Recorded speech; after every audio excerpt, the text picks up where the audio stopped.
Mana yaqinda o'z tajribamda bitta misol aytib beraman. Yosh oila, qarindosh bo'lmagan nikohdan ikkita qiz bolasi bor. Ikkita qiz bolada ham tengdoshlariga nisbatan psixomotor rivojlanishdan, aqliy nutqiy rivojlanishdan orqada, bo'yi pastligi, vazn qo'shmasligi hamda ichki a'zolarda yuragida nuqson borligi aniqlandi hamda panjaladagi barmoqlarining kaltaligi, oyog'ida 4, 5 barmoqni qo'shilib ketishi, ya'ni sindiktiliya deymiz.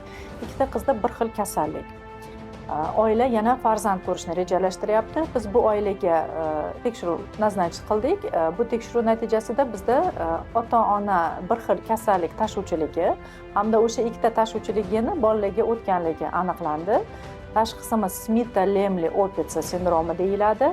Endi biz bu oilaga o'sha hozirgi kunda bor qizlar uchun kerakli tavsiyalarni berdik. Bu oilaga yo tabiiy yo'l bilan homilador bo'lib, 12-haftasida xorion biopsiya tekshiruv o'tkazib, aniqlangan oiladagi patogen gen mutatsiyaga tekshirish yoki zamonaviy eko usuli bilan embrionlarimizni matkaga qo'yishdan oldin shu opalaridagi ma'lum genlarga tekshirtirib, oilada sog'lom farzand tug'ilishi uchun o'z tavsiyalarimizni berdik.